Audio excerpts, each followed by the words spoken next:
Welcome! I'm Johan Nilsson. And I'm Lincoln Murphy, and this is Impact Weekly. We're here to help you make your customers successful. Each week, we answer your most pressing customer success management questions by relying on our years of experience with companies around the world. Let's get this going.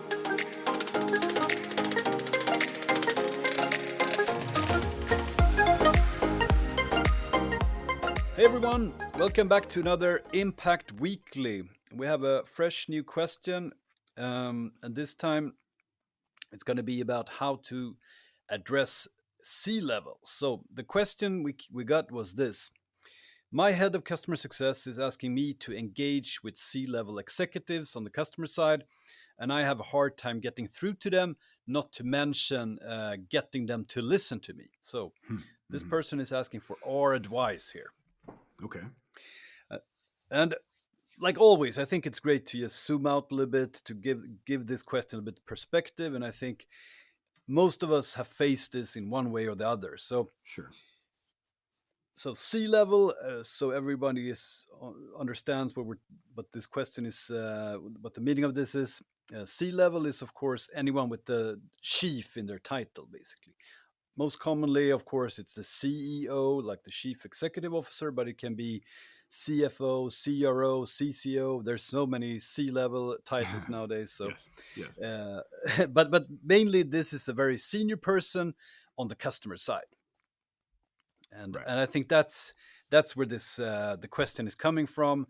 This person is perceiving him or herself as less senior, as someone that I need to talk to who is on a higher level than me.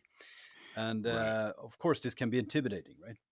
Oh, absolutely. And I think the things we're gonna when we address this, I think what we're saying here applies really to any situation where, as the CSM, you're going to be working with somebody on the customer side who's just more senior than you in terms of the role, right? So, I mean, I think what we're talking about here applies no matter what. But there definitely is a just a positioning issue when it comes to a CSM on our side and an executive on their side. So I think that's something that we'll address obviously in a second, but it is good to kind of level set on that, because I think, we talk about sea level, people might think we're talking about, the ocean and exactly navigation. So let's be really clear there. Now, in terms of, there's a couple other things though I want to address before we really dive into it. That's in that question that kind of, I think, speaks to perhaps the challenge that this person is having. It really kind of gets to the heart of what the issue is here. So they said, my head of CS is asking me to engage with the C-level executives on the customer side. I have a hard time getting through to them, not to mention getting them to listen to me. And I think there's a couple things going on there that we need to that are very related.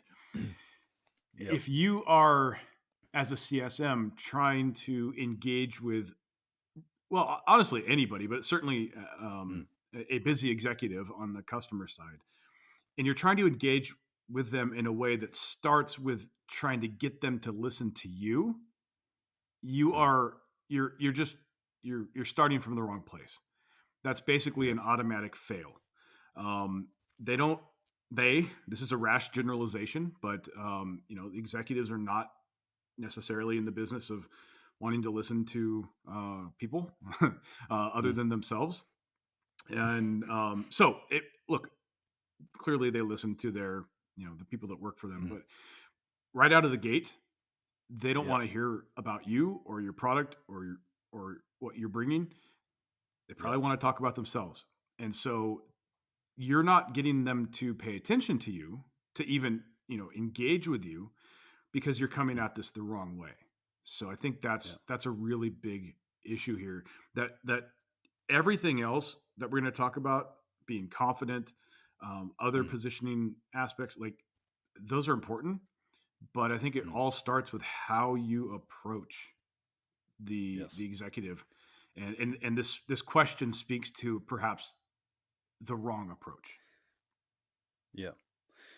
And I think if we also consider this question, this person most likely engage with other people on the customer side on a normal basis, Mm-hmm. and this is the time now he's been asked or she's been asked to engage with C levels, and it's unfamiliar territory. They haven't done that before. Maybe you're very used to engaging with the super user or the admin person on the Mm-hmm. customer side, but this is a new one or a new animal sort of. So you can sense that from the question here as well, that they are they haven't they're uncomfortable doing this because they haven't trained or they haven't prepared or they haven't done this before. So I think that's something we should address here as well.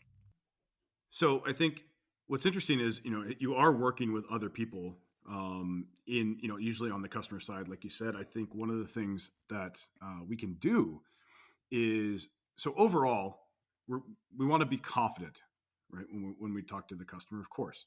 Yes, yes, Well, in our Impact Academy training, we always talk about this process called objective confidence, and it's really is a yes. process. It's where you look, just for anybody who hasn't heard the term objective confidence, it's the opposite of subjective confidence, which is the kind of confidence you have because you just feel good. You feel great Yeah. in the moment, so you feel confident. Mm, That's fine, and that's great. But we have to understand that doesn't last. And there's some of us that just don't ever have that. And so, what we want to do is, if you are somebody that has a lot of subjective confidence, we want to back that mm, up with this concept of objective confidence. And for those of you that don't often feel subjectively confident, well, there's objective confidence that can, kind of come to the rescue. And yes. objective confidence is this process where we kind of analyze um, our personal and professional traits. Like, Mm, essentially, I belong here because I have this experience, I have this education, I have these mm, certifications, whatever. And then you look at, you go through a process of preparation for any meeting mm, that you're going to have, yeah. and that involves everything from analyzing customer usage patterns, understanding their goals, where they are compared to those goals, stuff like that. Brainstorming, going through the process of Yes. thinking about what could possibly come up in this meeting, and then you follow a process, an actual sort of playbook of Mm, working through the meeting, setting up the meeting, working through the agenda, etc. And all of that yeah. allows you to be present, just to Mm, be actually in the moment, paying attention to what the person you're talking to is saying. Now, that's yeah. important to understand, because you should be doing this for all of your meetings, and of course, depending upon the Yeah. complexity and importance of the meeting, you'll do more preparation. So if you are going to be meeting with a C-level executive, following this objective confidence framework will, one, sort of it'll actually raise your confidence. So you will Yeah. go into the meeting more confident. But as part of the preparation, talk to other people on the team, on the customer side, to better Mm, understand what is important to the C-level executives on their side. yeah. The people that you work with probably report to those executives, right? So Yeah. they know what's important, and you can take that, you can brainstorm some ideas, you can pass that back to your contacts at the company and say, hey, here's what I came up with that I think Mm, is important to, or would be important to the CEO. What do you think of this? Right? So go back and yeah. forth on that. So now when you go to actually Oh engage yeah. with the executive, you're starting from at least a better place than if you just tried to come up with the stuff on your own. So objective confidence, which would go over all, in great detail in our Impact Academy training, but you got the Yes. idea there, is it a critical sort of part of engaging your customers in general, but certainly executives. So something I would Yeah. take a look at. Yeah, and you kind of sense from the question as well that this person is lacking confidence going into this call, For sure. and that's and I think the right way to approach this is not to try to fake some confidence, but to really build what we call objective confidence, because that's going to be what matters here. For sure. And I think, part of all of this is, so the head of customer success is asking me to engage with C level executives, also just kind of understanding why, like Yeah. what's the, really, what's the purpose of doing Yes. this? I'm not saying that there's not a purpose. It's just, we really need to be super clear on why this is. And sometimes we're given directives by our leaders, our executives, that we're not super clear on. And so I would encourage you, if you're not, super clear on exactly why you need to engage these other contacts at the company, at the customer company, make sure that you get that clarity. There's nothing wrong with asking your boss or whoever told you to do this why. Let's get really clear Right. on that, because that's only going to help you. Yeah. No, I think that's a really good point, because if you do this just because your manager or your boss asked you to do this, you will most likely do it for the wrong reasons. Your manager hopefully has an idea here where it's very key for us, for the customer to be that we are aligned with the top management on what they're trying to achieve with us, and that's the reason why. So we need to understand the real purpose why our head of customer success have asked us to engage with the C level. I think that's a really good point, because that will help us as well if we understand the intent here.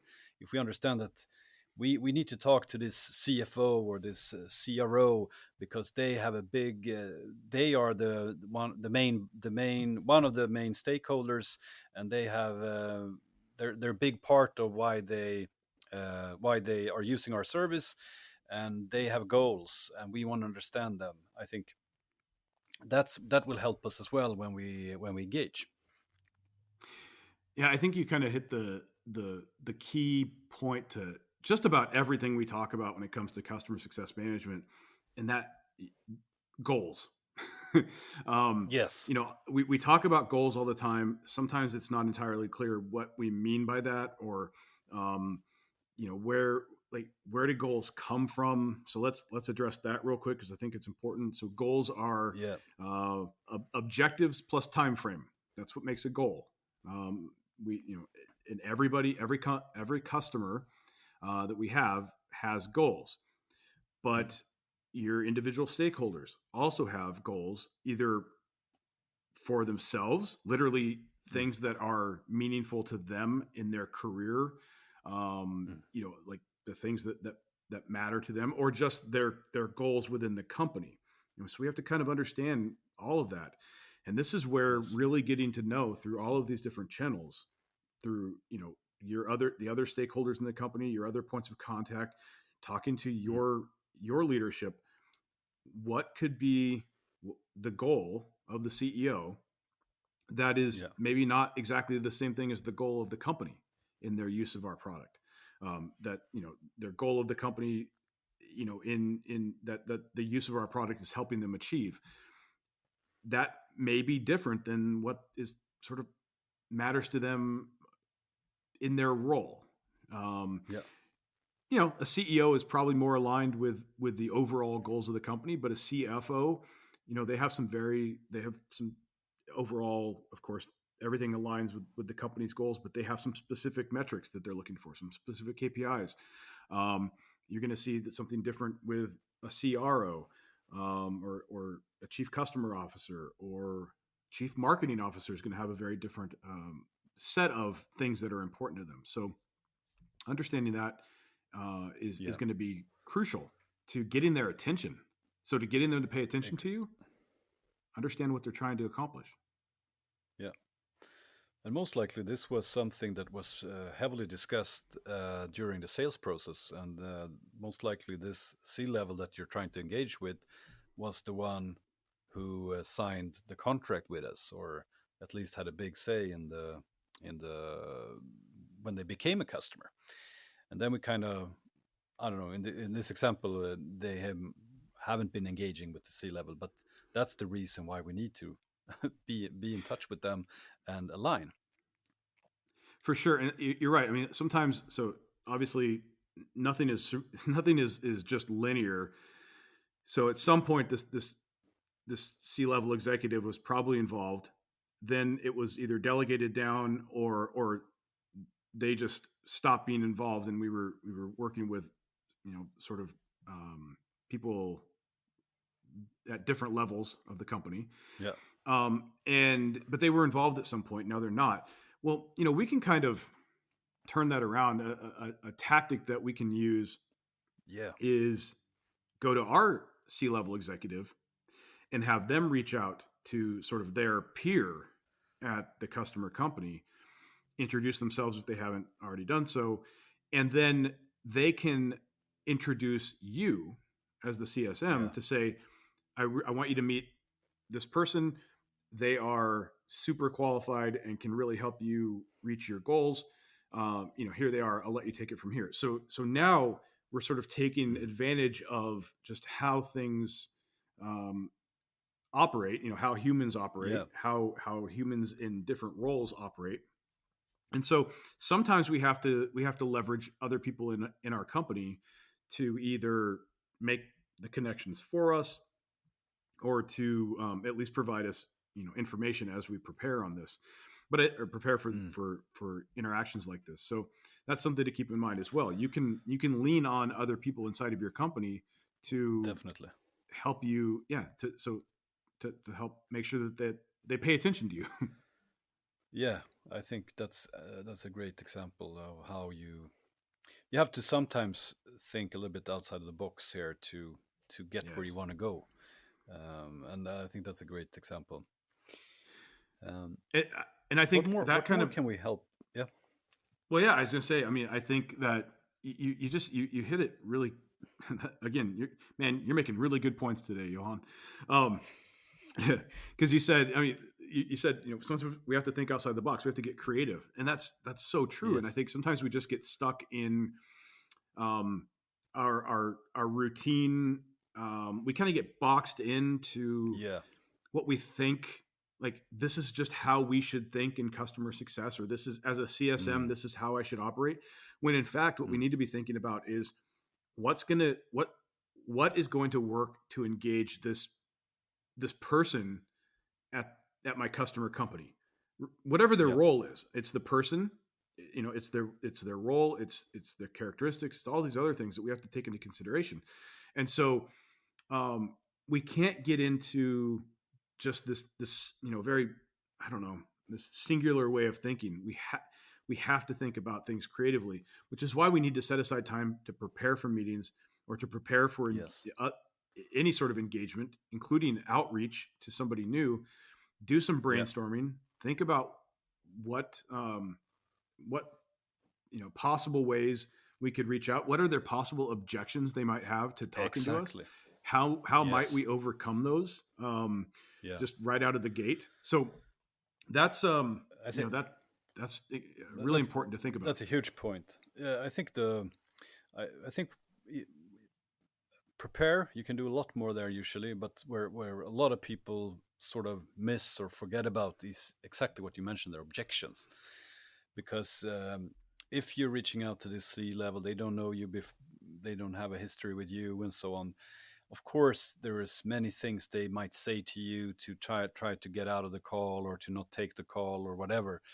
And we need to be on top of those and have those covered. And I think that's also something that's gonna help us have more objective confidence going into these calls, going into the reaching out to these people as well. So I think we should help the person asking the question a little bit about that as well. Yes. Well, I think that kind of leads into let's give some very specific action items. And I think Yes. this first one that I would say is absolutely strengthen and raise your objective confidence. So follow that objective confidence framework. where you kind of take inventory of your personal and professional qualifications, like why do you belong here? why do you have this job? Why are you being trusted with this customer relationship? Those are things that are objective and will help sort of help you get out of your own way. Going through the preparation for the meeting, for the outreach, brainstorming, thinking of objections, all of that stuff, and then having a process that you're going to follow, and then being present. But raising your objective confidence is absolutely critical, and I think it will allow you to sort of get out of your own way in a situation like this. Definitely. And prepare also how you can handle the objections and break through them. And I think a very strong lever there is social proof, because a C-level will always be interested to listen to how you have solved the specific problem, helped another customer of yours. So I think that's a very strong lever, and that's going to improve your positioning a lot. We discussed positioning, and this is very much the case when you discuss when you talk with the C-level, is that you want to be positioned as a real advisor here. I mean, that's it. So raise your objective confidence. Think about how to break through objections that might come up, and then find your C-level power positioning. I mean, that's it. Those are the three things that I think if you do those things, you're going to be able to connect with anybody, even C-level executives on the customer side. Exactly. So that's it. Thank you. Hey, thanks for listening. Do you want to bring your customer success to the next level? Check out Impact Academy. We have training programs for customer success managers and for leaders in customer success.